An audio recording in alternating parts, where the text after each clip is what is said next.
En defensa de Godzilla de 1998. Godzilla, el monstruo gigante por excelencia, uno de los grandes aportes del cine nipón a la cultura popular.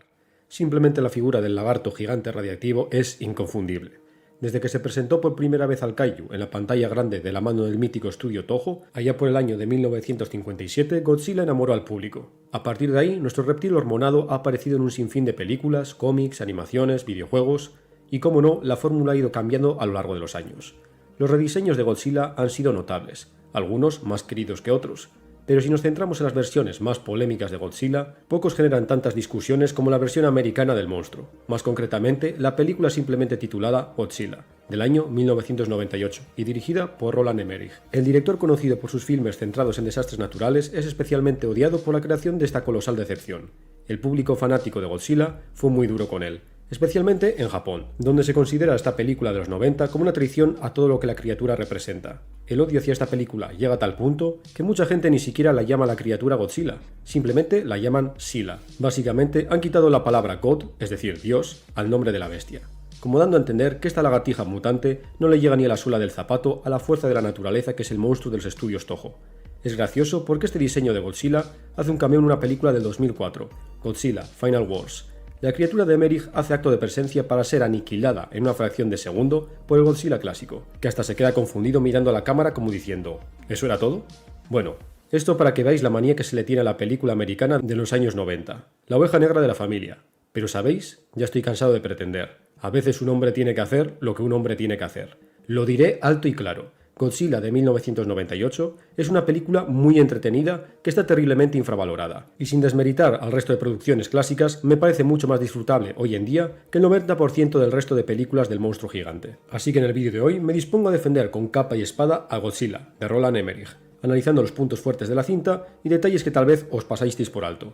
Esto no es un resumen de la película, pero claro, si quiero explicar algunos de los puntos no me queda otra que desmenuzar partes de la trama, así que habrá spoilers.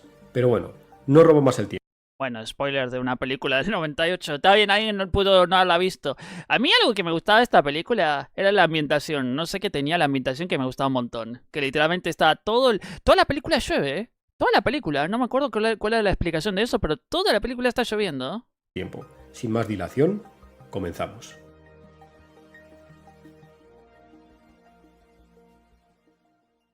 Empecemos contextualizando cómo Hollywood se planteó siquiera crear una película de un personaje tan icónico como Godzilla en primer lugar.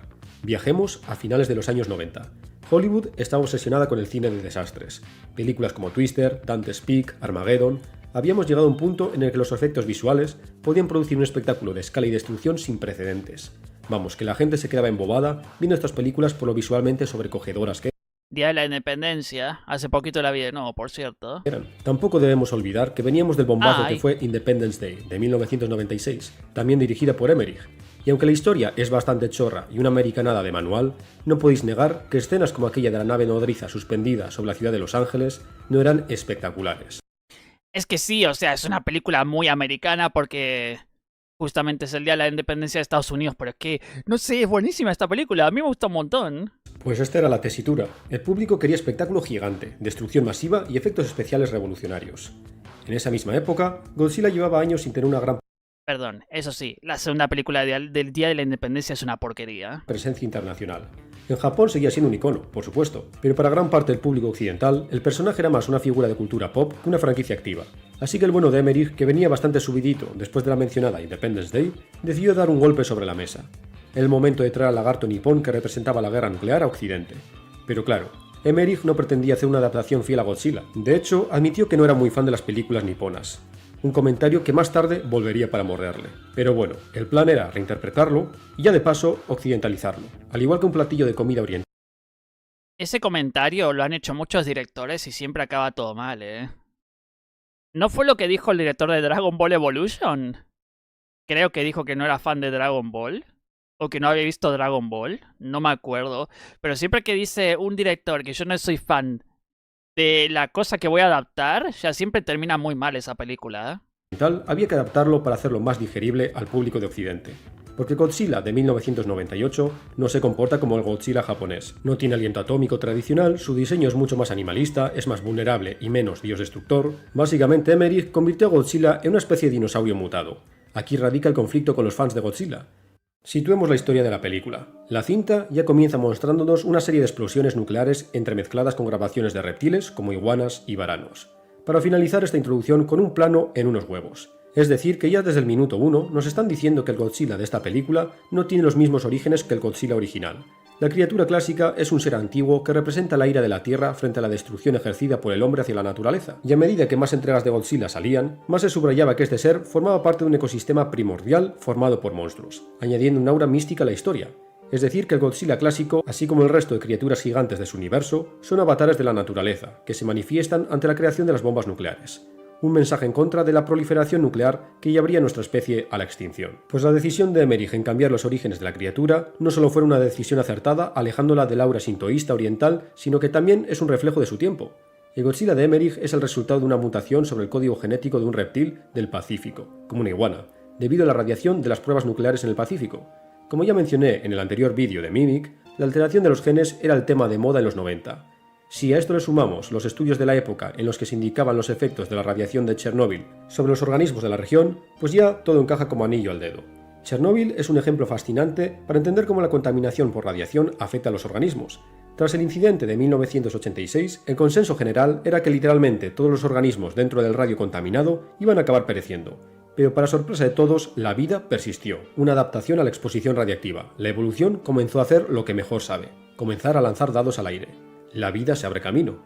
En la misma película nos presentan al personaje protagonista, el biólogo Nick Tatopoulos, o como se diga, en Chernóbil, analizando las lombrices del lugar, y las utiliza como ejemplo para explicar al resto de los personajes el monstruoso tamaño de Godzilla, diciendo que las lombrices de Chernóbil han aumentado su tamaño en un 17%. Por cierto, el gigantismo, a pesar de lo que diga la cultura popular, no es un resultado común en las mutaciones genéticas debido a la radiación. Es decir, que el mensaje de los horrores que pueden crear las armas nucleares sigue presente, pero modernizado para un público que ya había dejado atrás el contexto de la Guerra Fría, y buscando cierto rigor por muy cogido con pinzas que esté. Punto positivo. Pero bueno, el caso es que una mutación colosal anda suelta por el Océano Pacífico, y el elenco de personas... Bueno, a ver, es como que sí, le dio un origen más realista, porque ya, acá es que no sé cómo decirlo, como que hay un tema de diferencia cultural. Porque para los japoneses el tema de los kaijus es normal, ¿no? Son todos kaijus al final. Ellos lo explican de otra manera. Pero en el tema de acá es como que... No sé, yo, ya que mencionó lo del dinosaurio gigante, es que literalmente yo veía Godzilla y pensaba en Jurassic Park. Literalmente, es como que también el tipo se habrá inspirado también en parte en Jurassic Park para hacerla más de ciencia ficción en vez de darle, no sé, un origen así como que... No, es que estos monstruos ya existían de antes, como pasa en la cultura japonesa. Personajes con Nick a la cabeza se dedican a seguir el rastro de destrucción que va dejando atrás esta misteriosa criatura, que atraviesa el Pacífico, Centroamérica, el Caribe y la costa atlántica, hasta, como no, llegar a Nueva York, donde se desarrolla la mayoría de la trama, porque Godzilla ha decidido que la Gran Manzana es el lugar idóneo para instalarse. En la película lo justifican diciendo que se trata de la única jungla del mundo en la que puede realmente esconderse, una jungla de asfalto, hormigón y hierro. Como si Godzilla todavía retuviese sus instintos de reptil, de esconderse entre la vegetación. Pero claro, las palmeritas de las islas del Pacífico se le han quedado cortas. Aunque seamos sinceros, el motivo para poner Nueva York como escenario es porque esto era lo que hacían las películas de la década de los 80 y los 90. Coger lugares emblemáticos y hacerlos el epicentro de algún peligro terrible. ¿Por qué Es que yo no sé qué manía tienen con Nueva York. Bueno, con las películas viejas en especial, tienen una manía. Es como que es el cliché clásico. Tienen que destruir Nueva York en todo momento. Bueno, no tampoco tan atrás. O sea, hace poco terminé de ver la serie The Boys. Final horrible, por cierto. Y en esa película, el tipo Homelander, ya había dicho en un momento que iba a destruir Nueva York por diversión. Guiño guiño, otro cliché de las películas de destrucción. Predator 2 se desarrolla en Los Ángeles? ¿No había otro lugar donde los Yautja podrían dedicarse a la caza? ¿Por qué en Armageddon impacta un fragmento colosal de asteroide en mitad de París? Anda que no hay superficie terrestre, para que caiga justo en el centro de una de las ciudades más populares del mundo. Pero bueno, se entiende. Ver cómo un lugar emblemático es destruido hasta los cimientos es una imagen muy poderosa. Emmerich era especialmente adepto a esto de hacer arder monumentos hasta las cenizas. Pero en resumen, no solo es algo común en el cine de la época, sino que hasta cierto punto lo justifican. Punto extra. Algo que esta película de Godzilla entiende muy bien es una técnica que parece que no les queda del todo claro a las producciones modernas. el concepto de crear tensión y expectaciones antes de mostrar el monstruo. Si me enseñas a la criatura desde el primer minuto, ya no tiene fuerza. Tienes que generar ambiente. Es verdad eso. El tipo hizo la táctica de Steven Spielberg. El que decía eso era Spielberg, justamente. Que Jurassic Park, ya que justo mencioné Jurassic Park, inicia bastante lento. O sea, el tiranosaurio ¿en qué momento aparece? Casi a la hora de película, ¿no? Más o menos, tarda un montón de tiempo en aparecer el primer tiranosaurio. O sea, los dinosaurios normales ya un vistazo te daban. El Velociraptor medio que se le ve un poquito al inicio. Está el Triceratops enfermo, el Brachiosaurio que también lo ven cuando dicen bienvenidos a Jurassic Park. Ya, los normalitos te los muestran, pero los que son unos monstruos, la película se tardó un montón en mostrártelos. Justamente para generar tensión, la parte del tiranosaurio es buenísima, ¿eh? El cine de los 90 utilizaba este recurso de una forma magistral. Me viene a la mente la presentación ¿Viste? Termino adivinando cosas que van a aparecer en el video, y eso que no lo he visto antes, ojito. del tiranosaurio o los velociraptores en Jurassic Park. Pasan media película construyendo la tensión hasta que por fin los vemos en toda su gloria. En Godzilla pasa lo mismo. Desde el primer ataque al barco pesquero hasta la destrucción de Nueva York, Emmerich sabe cómo construir sensación de amenaza. La escena del pobre hombre pescando en el muelle tranquilamente para que luego Godzilla decida que es una buena zona para aparcar, simplemente se te queda grabada en la retina. Hay una energía constante de algo gigantesco se acerca, sin ni siquiera mostrar a la criatura. Obviamente tampoco hay que pasarse. Como ejemplo negativo pongo a otra película americana de Godzilla, la de 2014, donde también saben utilizar este recurso de generar tensión antes de presentar a la criatura. De hecho, escenas como la cresta dorsal de Godzilla cruzando la bahía de San Francisco están claramente inspiradas en la cinta de Emmerich. Solo que en el caso de la película de 2014, las intervenciones de Godzilla son limitadísimas, y cuando aparece apenas se le ve de lo oscura que es la imagen. Si la película dura 2 horas, Godzilla no aparece ni 10 minutos. En la película de Emmerich esto no pasa. Una vez se presenta la criatura, hay escenas bombásticas de sobra. Creo que eso lo hicieron a propósito. Muchas veces se hace a propósito, igual que en Jurassic Park. O sea, cuando grabas a un monstruo de noche, es más fácil disimular los efectos especiales. Yo hace poco también estuve viendo un video de terror que me salió hace unas noches que estaba súper aburrido. Y me acordé de Jeepers Creepers. ¿Cuánta gente conoce a Jeepers Creepers? Bueno, ese bicho tuvo 3 películas. La tercera película es muy mala. Fue la que, digamos, destruyó esa saga. Aparte de la polémica del director. Bueno, ¿qué pasa? Que en Jeepers Creepers 3 se les ocurrió la genial idea del tipo a que ponga al bicho de día. Y no era lo mismo que estar de noche, ¿eh? O sea, a ver, es un tipo disfrazado, pero se veía mucho mejor de noche. O sea, te digo, la noche disimula muy bien los efectos. Ahora hablemos del polémico diseño de este Godzilla. Es la clásica crítica a esta película, y la que hasta cierto punto puedo comprender, debido al legendario aspecto del Godzilla clásico. Básicamente esta criatura no se parece en nada al Godzilla de toda la vida. La gente bromea diciendo que parece un dinosaurio. Y sí, tienen razón, pero es que el diseño de Godzilla original también quería parecerse a un dinosaurio, o al menos como nos imaginábamos que era un dinosaurio a mediados del siglo XX.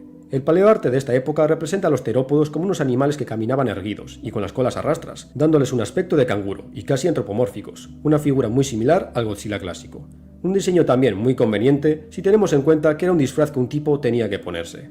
Pero claro, sí, literalmente. Yo soy muy fan de los dinosaurios. Ya creo que lo he dicho muchas veces, ¿no? Yo tenía juguetes de dinosaurios que tenían el aspecto clásico, que no eran como este que está acá, ¿eh? Tenía juguetes que literalmente tenían el aspecto del anterior. Que parecía que estaban parados como si fueran una persona normal. Y era lo que se pensaba, que el tiranosaurio estaba parado de esa manera. Eso fue como la evolución. Como la que ha tenido el pobre espinosaurio. Y al espinosaurio ya no saben cómo carajos diseñarlo. O sea, lo ponen que caminaba en 4 patas, luego en 2, luego que nadaba. O sea, no sé cuántos cambios de diseños tuvo ese bicho. para los 90 ya comprendíamos que un terópodo caminaba inclinado hacia adelante, utilizando su cola como contrapeso. Esta es una biomecánica que tiene sentido para un reptil bípedo gigante. Emmerich y compañía tomaron la decisión de cambiar por completo el diseño de la criatura, pasando del armatoste clásico a un diseño más orgánico y biomecánicamente lógico. El cuerpo de este Godzilla también es más esbelto y alargado, además de reducir su tamaño para hacerlo encajar en el laberinto de calles de Nueva York, aunque han cambiado el tamaño de la criatura tantísimas veces que esto no debería ser un problema. Pero vamos, que ya no es el mazacote del antiguo Godzilla, que se parece más a una fortaleza andante que a un ser vivo. Sinceramente, me gusta el diseño de este Godzilla. A pesar de que ambos diseños van en contra de la ley del cuadrado al cubo, es la criatura de la película del 98 la que transmite esa sensación de que este podría ser un ser vivo funcional. Es mucho más ágil y escurridizo. Es capaz de cavar galerías, con movimientos que nos recordarían más a un reptil, algo muy conveniente para el guión, si tenemos en cuenta que la trama gira en torno a buscar a Godzilla, un monstruo de 50 metros de alto en mitad de Nueva York. Tú me dirás cómo Emmerich iba a esconder al Godzilla clásico, que además de ser mucho más grande, camina a 1 por hora, y parece que se va a tropezar y caer de morros a cada paso. El Godzilla del 98 también es mucho más animalista, en el sentido de que no se trata... Uy, ahora que mostró esa imagen había un Godzilla. Había un Godzilla que era gigantesco, no me acuerdo cómo se llamaba. Era un Godzilla que literalmente... Ay, no me acuerdo, es que yo no lo vi, pero lo leí una vez, que decían que había hecho que la humanidad abandone la Tierra. Que no sé cuántos kilómetros medía, era una cosa gigantesca. Era tan grande que el Godzilla normal, literalmente lo podría aplastar con un pie. No sé, eso ya era una fumada de porros. O sea, era un Godzilla al tamaño de una montaña, más o menos. Trata de una criatura primordial que clama venganza contra la humanidad debido a nuestros pecados a la hora de dividir el átomo, sino que se trata simplemente de un animal con sus fortalezas y debilidades, que busca un lugar en el que anidar. Sí, a pesar de que se trata de un macho, los análisis de sangre llevados a cabo por Nick desvelan que el bueno de Godzilla está embarazado, es decir, que es un ser que puede reproducirse por su propia cuenta. De hecho, existen especies de gecos que pueden reproducirse sin necesidad de una pareja. Básicamente, se clonan. A esto se le llama partenogénesis. Esa parte sí que me confundió mucho. Yo pensé que sí la era hembra en todo momento. ¿Era macho? Que yo sepa era hembra. ¿Y que se podía autoembarazar? ¿Cómo que era macho y se embarazó? ¿What the fuck? ¿En serio? Punto positivo. Pegado al diseño de la criatura, también nos encontramos a otro de los temas más divisivos de la cinta, los efectos visuales. He de decir que hay altibajos. Tienes algunas escenas en las que se notan las costuras, especialmente aquellas que abusan del CGI, como algunas de las partes de las crías. Estas partes de verdad que no han envejecido muy bien. Dan la sensación de ser recortes en un croma más que figuras físicas que están realmente ahí. Es por ello que cuando usan los animatrónicos de las crías se nota una mejoría más que notable. Pero luego tienes algunas escenas, especialmente las de Godzilla adulto, pasándose por la ciudad o enfrentándose al ejército, que han envejecido como el vino. Para la época se veían espectaculares, y hoy en día siguen siendo geniales. Yo me acuerdo que una vez también mostraban tras de escenas y había un robot de Godzilla, un animatrónico, pero medía como 12 metros o algo así, no era tan grande. Y o sea, cuando estaba la escena donde se comía un camión de pescados, me parece que lo vi en un video. Y mostraban cómo movían al animatrónico, pero era un lío tremendo. O sea, vos imaginate lo que era mover el tiranosaurio en Jurassic Park.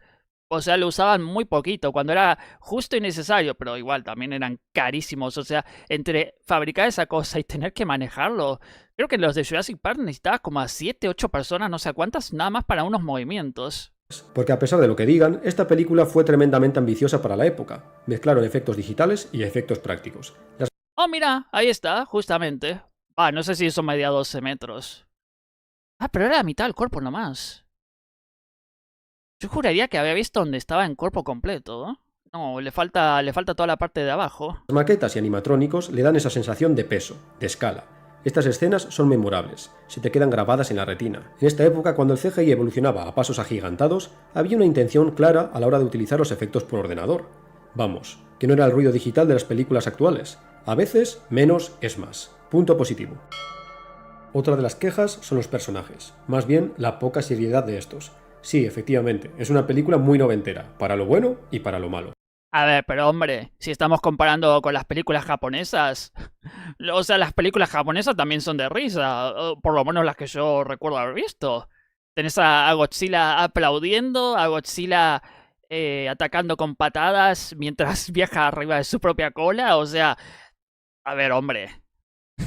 Si tenemos que comparar a los actores estos con lo que hacía Godzilla en las películas japonesas, Godzilla les gana, es más gracioso. El protagonista Nick, interpretado por Matthew Broderick, es un clásico de la época. El cerebrín, muy bueno en su tema, pero torpe en las relaciones interpersonales. Inocente, idealista y simpático. Bueno de la época, este arquetipo sigue muy presente hasta el día de hoy. Como no, Nick tiene una trama secundaria romántica al más puro estilo como conocía vuestra madre. En este caso con la reportera Audrey, que es una petarda. Pero bueno, una historia que no le importa realmente a nadie. Pero tenía que estar, para rellenar la casilla de película blockbuster de los años 90. El resto de personajes también nos pueden resultar caricaturescos y hasta cliché. El alcalde torpe que solo se preocupa por las elecciones, los periodistas que venderían a su madre por exclusiva, los franceses quejándose de la comida, los militares de cabeza cuadriculada. No sé, a mí me gustó la participación de Jean Reno, me daba mucha risa. Por cierto, hablando del alcalde y su asistente lamebotas, estos dos personajes son una caricatura de los famosos críticos de cine estadounidenses Roger Ebert y Gene Siskel. Comparad las imágenes. Estos críticos de cine pusieron a parir la otra gran película de Emmerich, Independence Day. Es por ello que Emmerich decidió devolverles el favor, presentando en Godzilla a sus versiones cinematográficas, representados por un dúo de neuróticos incompetentes. Imagínate aprovechar tu producción multimillonaria para dar el equivalente a una patada voladora en la cara a aquellos que te criticaron tu anterior película. Simplemente basado. Y hablando de los militares, también dicen las malas lenguas que los militares estadounidenses de Godzilla son unos auténticos incompetentes que no saben ni por dónde les da el aire. La verdad que sí, hay una escena que me da mucha risa esta película. Justo cuando el alcalde se les queja, que se ponen a disparar misiles. Se ponen a disparar misiles a Godzilla, ¿no? Y terminan destruyendo todos los edificios. Y el alcalde de hace un momento le dice que causaron más daño que este maldito animal. Y la verdad que sí. Literalmente se pusieron a destruir todos los edificios. Y ni Godzilla corriendo. O sea, Godzilla... Es increíble, Godzilla... Era todo bastante educadito y pasaba por los edificios, o sea, creo que solo rompió uno, que yo recuerde, ¿eh? Pero pasaba entre todos los edificios y no rompía nada, y estos tipos destruyeron toda la ciudad más rápido que él. No sé, pero esa parte me daba muchísima risa cada vez que la veía. Y es cierto, pero es que si fuesen totalmente eficientes no habría película. Da igual a qué película de monstruos. Y en esta parte que se pusieron enfrente de Godzilla estos tipos, mientras está comiendo los peces. O sea, dale, hombre.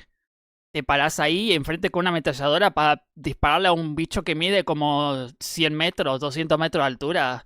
¿Qué le vas a hacer con eso? Tienes que traer tanques de guerra. Monstruos gigantes o invasiones extraterrestres, apliques esta frase. Si el ejército actuase de una forma perfecta, se acabó la trama. También os digo que en todas las doctrinas del ejército de los Estados Unidos no creo que haya una en la que se estipule cómo reaccionar contra un reptil mutante gigante que ha invadido uno de los mayores centros de población del país. Aunque los soldados hacen lo que se espera de ellos, disparar y luego preguntar. Algo totalmente lógico dada la situación. Hay un monstruo gigante destrozando una de las ciudades más pobladas del país. Que sea un bicho pasivo o hasta pacífico es un poco lo de menos. Lo suyo sería batirlo, ¿no? Mirad lo que se monta cuando un animal salvaje ha escapado por alguna ciudad. Ahora imaginaros a un animal del tamaño de Godzilla. Por otro lado, la falta de planificación y la improvisación del ejército es remarcable. Algo así nunca ocurriría en la vida real, ¿verdad? El ejército de los Estados Unidos no iría improvisando y dando palos de ciego sin plantear una estrategia coherente. ¿Verdad? ¿Verdad? Hasta cierto punto podemos considerar a Godzilla como una crítica involuntaria a las fuerzas armadas. Guiño, guiño. Ah, mira, justamente esa era la parte... Era el Empire State, ¿no? ¿Ese edificio era el Empire State? Justamente este tipo le quiere disparar a Godzilla, le dispara al edificio y destroza el edificio. Y ahí es cuando el otro tipo se les queja del daño que están haciendo los soldados. Armadas americanas. El ejército con mayor potencia del fuego del mundo, pero incompetente a más no poder. Sitio al que llega a solucionar un problema, sitio que deja peor de lo que ya estaba. Punto extra. Luego tenemos los chascarrillos estúpidos fuera de lugar, que también son marca de la casa del cine comercial de la época. Pero a diferencia de hoy en día, en el que todo tiene que ser una broma constante, antes estas frases o situaciones semicómicas estaban mucho más dosificadas, no arruinaban el desarrollo de la trama. Era un pequeño respiro en la tensión. Como olvidar la famosa frase de "cómo odio tener siempre razón" de Ian Malcolm, justo cuando el T-Rex acaba de romper la alambrada frente a ellos.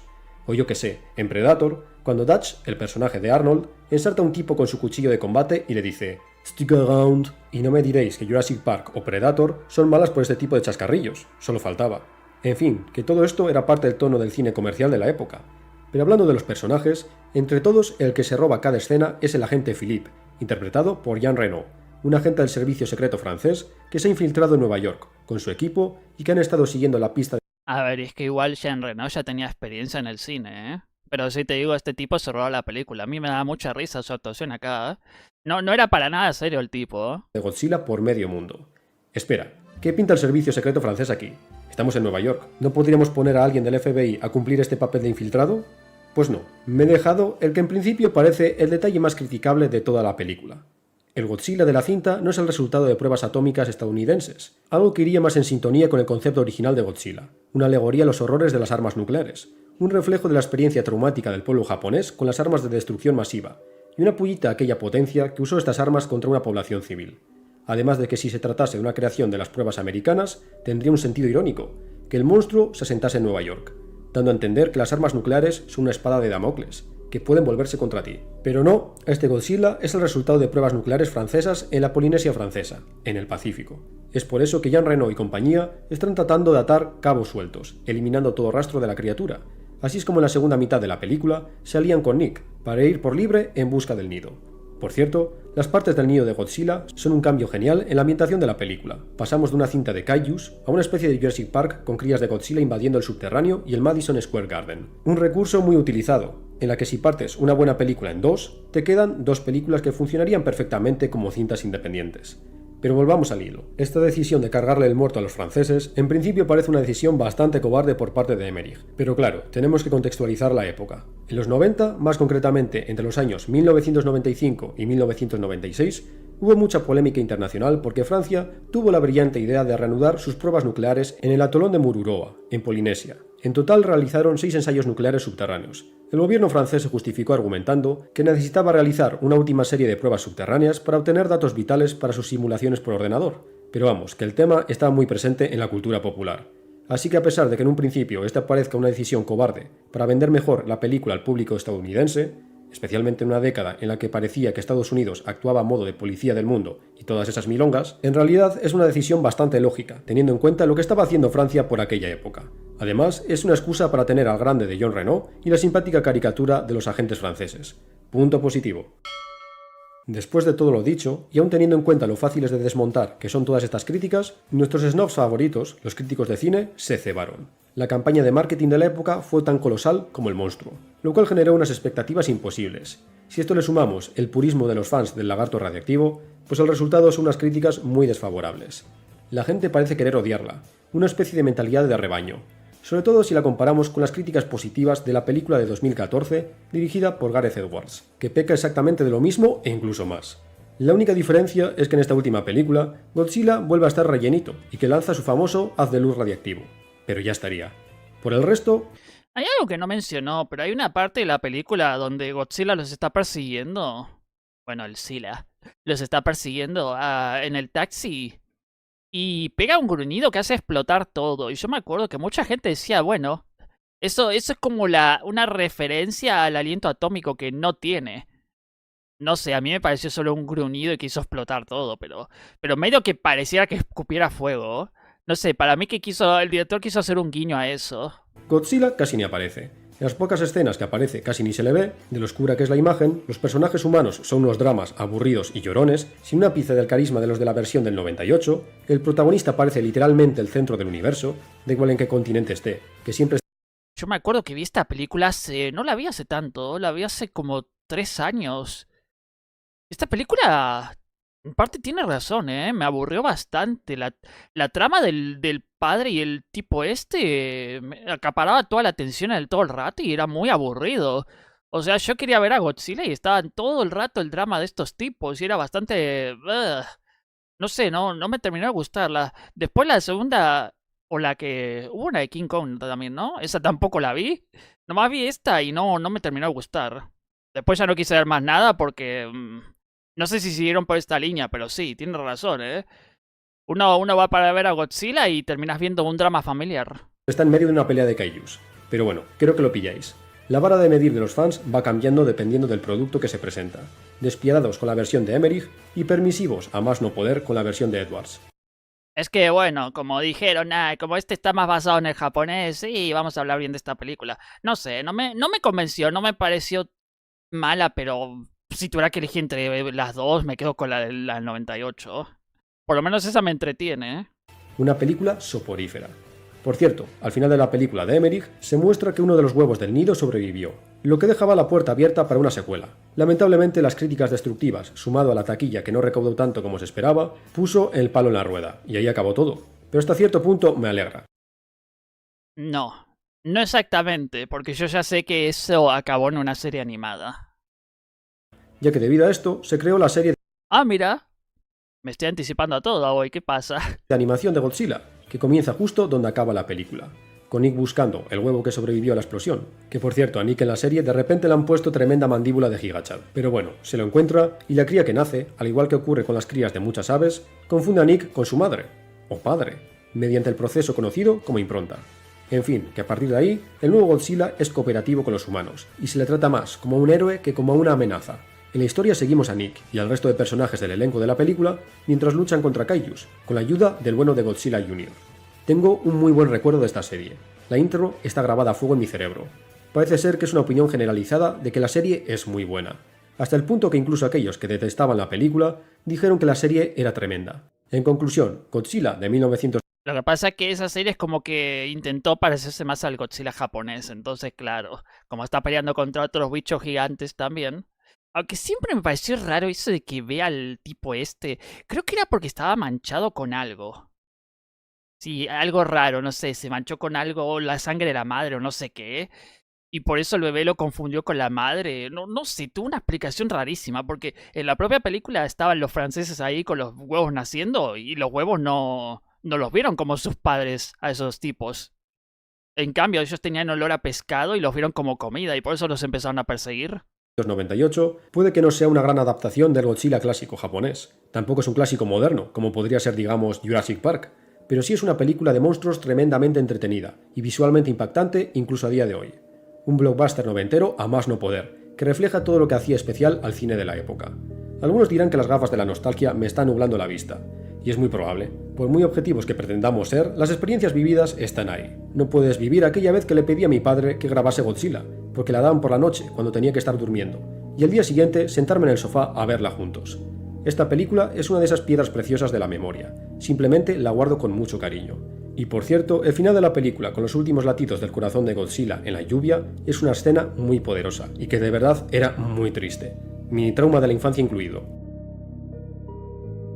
Pues eso ha sido todo. Espero que os haya gustado el vídeo. ¿Qué opináis de Godzilla de 1998? ¿Es también una de esas piedras preciosas de la memoria para vosotros? ¿O en cambio la consideráis como un sacrilegio en nombre del Godzilla clásico? Ambas opiniones son totalmente válidas. Como diría aquel, para gustos, culos. Y ya sabéis lo que toca ahora. Si os ha gustado, dad like, compartir y suscribiros al canal. Y ya nos vemos en el siguiente vídeo, mi gente.